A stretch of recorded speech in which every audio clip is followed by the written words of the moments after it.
வணக்கம் நட்புகளே, இது கதை பாக்ஸ் தமிழ். நான் சுதா. நீங்கள் வாழ்க்கையில் எவ்வளவுதான் நல்லவங்களா இருந்தாலும் நீங்கள் எடுத்த ஒரு தவறான முடிவுனால உங்கள் வாழ்க்கையே தலைகீழாக மாறிப்போச்சு அப்படின்னு கவலைப்பட்டுக்கிட்டே இருக்கீங்களா? நான் மட்டும் அன்றைக்கு ஒரு நல்ல முடிவெடுத்திருந்தா இந்நேரம் என் வாழ்க்கையின் லெவலே வேற மாதிரி இருந்திருக்கும் அப்படின்னு ஃபீல் பண்ணிக்கிட்டே இருக்கீங்களா? நீங்கள் மட்டும் இல்லை, நிறைய பேர் தான் ஏன் தோற்று போகிறோம் அப்படிங்கிற காரணம் தெரியாமலேயே தோற்று போயிட்டே தான் இருக்காங்க. சரி, அப்போ நாம் எடுக்கிற முடிவு சரியா தப்பா, அதை எப்படி தான் தெரிஞ்சுக்கிறது அப்படின்னு கேட்குறீங்களா? அதைத்தான் நான் இன்றைக்கு ஒரு உண்மை சம்பவம் மூலமாக உளவியல் ரீதியாக உங்களுக்கு நான் அந்த காணொலியில் விளக்க போகிறேன். வாங்க அதை பார்த்துடலாமா? சிறந்த உளவியல் நிபுணரும் பொருளாதாரத்திற்காகவே நோபல் பரிசும் பெற்ற டேனியல் கானிமன் அப்படிங்கிறவர் தன்னுடைய வாழ்நாள் முழுவதும் ஆராய்ச்சி பண்ணி 2011 ஒரு புக்கை வெளியிடுறாரு. அந்த புக்கோட பெயர் என்ன தெரியுமா? Thinking fast and slow. இந்த புக்கு பல லட்சம் பிரதிகள் உடனே விற்று தீர்ந்தது.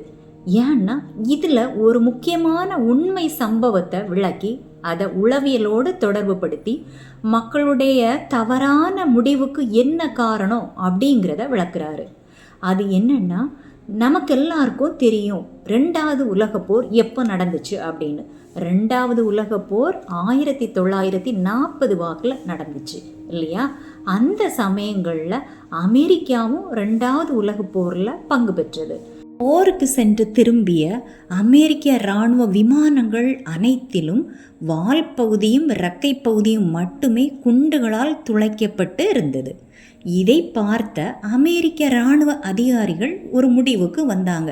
என்னடா இது, வால் பகுதியும் இறக்கை பகுதியும் மட்டுமே குண்டுகளால் துளைக்கப்பட்டிருக்கு, உடம்பு பகுதியில் எந்த குண்டுகளுமே துளைக்கவில்லை, இதற்கான காரணம் என்ன? வால் பகுதிகளும் இறக்கை பகுதிகளும் மட்டும்தான் இந்த விமானங்களுக்கு வீக்கா?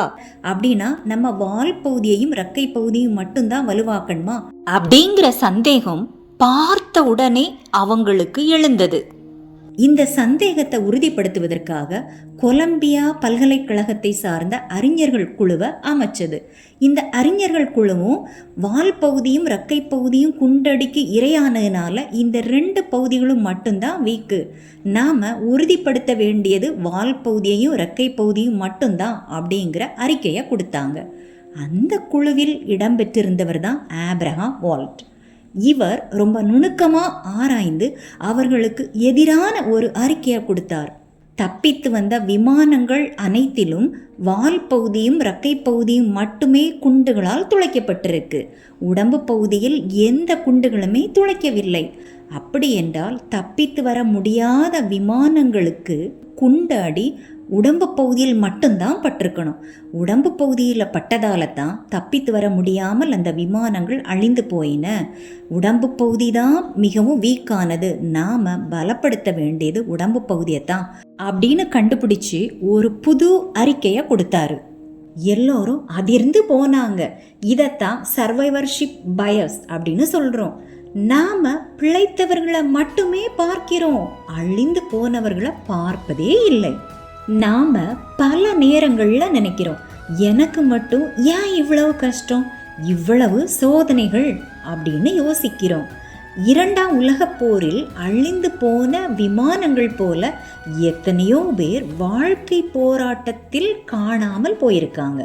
ஆனால் நீங்கள் இன்று இந்த வீடியோவை பார்த்துட்ருக்கீங்க அப்படின்னா நீங்கள் அந்த போரில் குண்டு துளைக்கப்பட்டும் தப்பித்து வந்த அந்த அதிர்ஷ்டசாலி விமானம் போல. அதை நீங்கள் புரிஞ்சுக்கணும். உங்கள் காயங்கள், உங்கள் வலிகள் எல்லாமே நீங்கள் எவ்வளவு மன வலிமை கொண்டவர்கள் என்பதற்கான அடையாளங்கள். இவ்வளவு கஷ்டப்பட்டு நான் இன்னும் நிற்கிறேன் என்பதே உங்கள் வெற்றியின் ஆரம்பம் இல்லையா? தோற்று போனவர்களின் கதையை உலகம் கேட்பதில்லை, ஆனால் நீங்கள் இன்னும் களத்தில் இருக்கிறீர்கள், அதுதான் உங்கள் பலமே, தெரிஞ்சுக்கோங்க. நோபல் பரிசு பெற்ற டேனியல் கானிமன் தன்னுடைய திங்கிங் ஃபாஸ்ட் அண்ட் ஸ்லோ புத்தகத்தில் எப்படி விளக்குறாருன்னா, நம்ம மூளை 2 விதமாக வேலை செய்யுது, சிஸ்டம் 1, சிஸ்டம் 2. அதாவது சிஸ்டம் 1 அப்படின்னா இது ரொம்பவும் அவசரக்காரன், கண்ணுக்கு தெரிகிற தகவலை மட்டும் வச்சுக்கிட்டு அதுதான் உண்மை அப்படின்னு உடனே முடிவெடுத்துரும். அந்த விமான கதையிலையும் கூட அதிகாரிகள் ஓட்டை விழுந்த இடம்தான் பலவீனம் அப்படின்னு அவசரப்பட்டு முடிவெடுத்தது இந்த சிஸ்டம் ஒன்றுனால தான். தெரிஞ்சுக்கோங்க, சிஸ்டம் 2 அப்படிங்கிறது இது ரொம்பவும் சோம்பேறி, ஆனால் ஆழமாக யோசிக்கும். திரும்பி வராத விமானங்கள் எங்கே அப்படின்னு கேள்வி கேட்டது இந்த சிஸ்டம் 2ஓட வேலை தான். அதை நீங்கள் தெரிஞ்சுக்கணும். நாம் வாழ்க்கையில் ஜெயிக்கணும்னா சிஸ்டம் 1 மட்டும் நம்பாமல் சிஸ்டம் 2வை ஆக்டிவேட் பண்ணுங்க. நாம் தவறான முடிவுகளை எடுப்பதற்கு என்ன காரணம்னா நமது அவசரமும் மேலோட்டமான பார்வையும் தான்.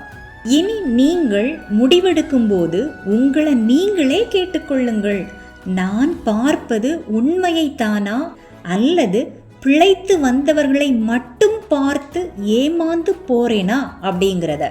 உங்களை சுற்றி இருப்பவர்கள் சொல்வதையோ அல்லது மேலோட்டமாக தெரிவதையோ நம்பாதீங்க. ஆப்ரஹாம் வால்டர் போல எங்க ஓட்டைகள் இல்லையோ அங்கேயே உங்க கவனத்தை செலுத்துங்க. அதாவது உங்கள் பலவீனங்களை விட உங்களை வீழ்த்தக்கூடிய உங்கள் அறியாமையை கவனியுங்க.